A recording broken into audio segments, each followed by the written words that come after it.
దేవుని జనాంగమ సంగమ సమాజమా, మీ అందరికీ ప్రభువైన యేసుక్రీస్తు వారి నామమున శుభాభివందనాలు తెలియపరుస్తున్నాం. ఎలా ఉన్నారు? బాగున్నారా? చక్కగా బేతేల్ మినిస్ట్రీస్ వాడిరేవ్ మా యూట్యూబ్ ఛానల్, చక్కగా చక్కటి పాటలు, దేవుని మాటలు చూస్తున్నారు కదా. మీరు చూస్తున్నారని మేము ఎంతగానో భావిస్తూ ఉన్నాం. మరలా దేవాది దేవుడిచ్చినటువంటి మహాకృపను బట్టి ఈ రోజున మీ మధ్యకు ఇలా రావటం నేను ఎంతగానో సంతోషిస్తూ ఉన్నాను. ప్రియ దేవుని జనాంగమా, దేవుడు చాలాసార్లు మనకు ఎన్నెన్నో అవకాశాలు ఇస్తూ ఉంటాడు. దేవుడిచ్చే అవకాశాలని నువ్వు సద్వినియోగం చేసుకోమని బైబిల్ గ్రంథం నీకు నాకు సెలవిస్తుంది. నా ప్రియ దేవుని బిడ్డలారా, దేవుడు చెప్తున్న ఈ రోజున ఓ చక్కటి శ్రేష్టమైన మాటను జ్ఞాపకం చేస్తూ ఉన్నాను. మార్కు సువార్త 11వ అధ్యాయము 25. మీకు ఒకని మీద విరోధమేమైనను కలిగి ఉన్న ఎడల మీరు నిలువబడి ప్రార్థన చేయునప్పుడు ఎల్లను వానిని క్షమించుడి.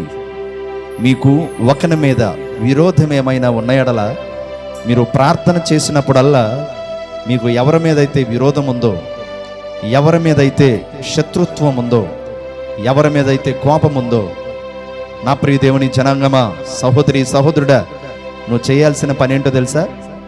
వారిని క్షమించు.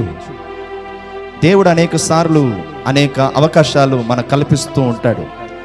క్షమించే అవకాశం దేవుడు నీకు ఇచ్చినప్పుడు క్షమించు సహోదరి సహోదరుడా. దేవుని సన్నిధికి వెళ్తున్నాం, మనం దేవుని మాటలు వింటున్నాం, దేవుని పాటలు పాడుతున్నాం, దేవుని వాక్యాలు చదువుతున్నాం. కానీ క్షమించే మనసు లేకపోతే నువ్వు నేను ఏమాత్రం కూడా దేవునికి ఇష్టంగా బ్రతకలేం. ఈరోజు నువ్వు ఎక్కడున్నావో నాకు తెలియదు, ఏ ఊరిలో ఏ ప్రాంతంలో ఉన్నావో నాకు తెలియదు. నా ప్రియ దేవుని బిడ్డలారా, దేవుడు నాకు ఇచ్చినటువంటి సత్యమైన వాక్యాన్ని నేను మీ మధ్యకు తేవాలని ఆశపడుతూ ఉన్నాను.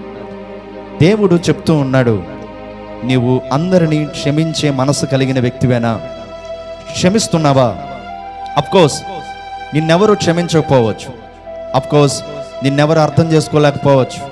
చాలాసార్లు నీ మనసు గాయపడేటట్టుగా నీతో అనేకమైన మాటలు నేను అనుండొచ్చు. వారు నీ ఇంటి వారు కావచ్చు, వారు నీతో ఉన్నవారు కావచ్చు, వారు నీ చుట్టూ ఉన్నవారు కావచ్చు, వారెవరైనా కావచ్చు, నువ్వు డ్యూటీ చేసే చోట కొలీగ్స్ కావచ్చు. అయితే నిన్ను ఎవ్వరు క్షమించకపోయినా దేవుడు నీతో చెప్తున్న మాట ఏంటో తెలుసా? నీవు క్షమించు. ఎందుకు? అప్పుడు పరలోకమందున్న మీ తండ్రియు మీ పాపములు క్షమించును. Praise the lord. చూసారా, నువ్వు నేను ఎవరినైతే మనము క్షమిస్తామో, మనలో క్షమించే హృదయం ఉన్నప్పుడు మన పాపములన్నీ కూడా మన తండ్రి క్షమిస్తాడని వాక్యం సెలవిస్తూ ఉన్నది. ప్రియమైన దేవుని బిడ్డలారా, దేవుని సన్నిధికి వచ్చి గంటల తరబడి ప్రార్థనలు చేసినంత మాత్రాన మనకు క్షమాపణ దొరకదండి. దేవుని సన్నిధిలో ఉపవాసము ఉండి ప్రభు పాదాల దగ్గరకు వచ్చి గడిపినంత మాత్రాన మనకు క్షమాపణ దొరకదండి.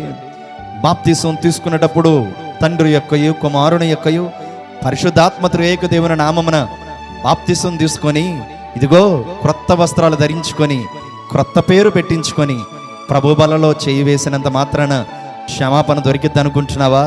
లేదు లేదు. నీవు ఎవరినైతే, ఎంతమందినైతే, అందరినైతే ఎప్పుడైతే క్షమించటం ప్రారంభిస్తావో అప్పుడే నీ పాపములు క్షమించబడతాయి. అవి బాల్యకాల పాపములు కావచ్చు, యవన కాల పాపములు కావచ్చు, తెలుసో తెలియకో చేసిన పాపం కావచ్చు. అది ఏ పాపమైనా ప్రియమైన దేవుని బిడ్డలారా, నీ తల్లిదండ్రులలో నుండి వచ్చిన పాపమే కావచ్చు, పూర్వీకుల పాపమే కావచ్చు. ఆ పాపము వలన నీకు వచ్చే జీతం ఏంటో తెలుసా? బైబిల్ సెలవిస్తుంది, పాపము వలన వచ్చే జీతం మరణం. అది ఏ మరణం? నిత్య నరకానికి తీసుకుని వెళ్ళే మరణం. నిన్ను నన్ను దేవుడు అయిన యేసుక్రీస్తు వారు నిత్య నరకం నుండి తప్పించటానికే పరలోకం నుండి భూలోకానికి వచ్చారు. నా ప్రియ దేవుని బిడ్డ, ఆయన మనందరి కొరకు శిలువ మీద వేలాడాడు. ఆకాశానికి భూమికి మధ్య ఆయన 2 కర్రల మీద, నిలువు కర్ర అడ్డకర్ర మీద వస్త్రహీనుడై, శిరస్సుకు ముళ్ళ కిరీటం, 2 చేతులకి మేకులు, 2 కాళ్ళకి ఒక మేకు, ప్రక్కలో బల్లెపు పోటు, శరీరమంతా రక్తమయం.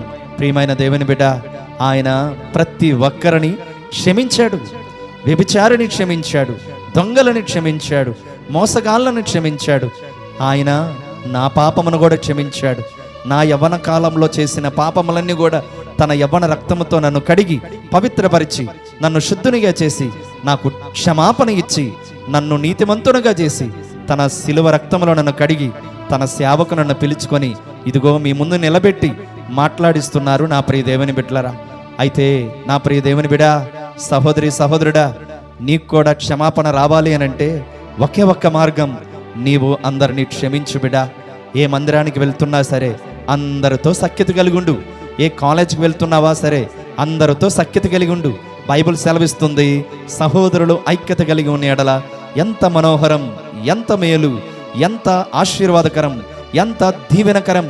నా ప్రియ దేవుని బిడ్డలారా, బైబిల్ సెలవిస్తున్నది, ఎవడు బలవంతుడు బలమున్నవాడని అంటాడు, ఎవడు ధనవంతుడు ధనమున్నవాడే అంటాడు, ఎవడు గొప్పవాడు గొప్ప స్థితిలో ఉన్నవాడు అంటాడు. కానీ బైబిల్ సెలవిస్తున్నది, ఎవడు బలవంతుడు, ఎవడు గొప్పవాడు, ఎవడు శ్రేష్టమైన వాడు అని అంటే క్షమించే మనసున్నవాడే శ్రేష్టమైన వాడు. My dear brothers and sisters, ఈ రోజు నుండి మీరు అందరినీ క్షమిస్తారని నేను భావిస్తూ ఉన్నాను. క్షమించే మనసు మనకే లేకపోతే మనము దేవుని బిడ్డలం ఎలా కాగలుగుతాం? లోకంలో ఉన్న వారికి మనం ఒక మాదిరిగా బ్రతకాదాం. లోకములో ఉన్న వారికి మనము దేవుని బిడ్డలుగా బ్రతికి చూపిద్దాం. పాటలు పాడినంత మాత్రాన, వాక్యం నాకు వలె బోధించినంత మాత్రాన మనము దేవుని బిడ్డలమని చాటి చెప్పలేము. నా ప్రియ దేవుని బిడ్డలరా, మనము క్షమించే మనసున్నప్పుడే చాటి చెప్పగలం. దేవుడి మాటలు దీవించి ఆశీర్వదించును గాక. ఆమేన్.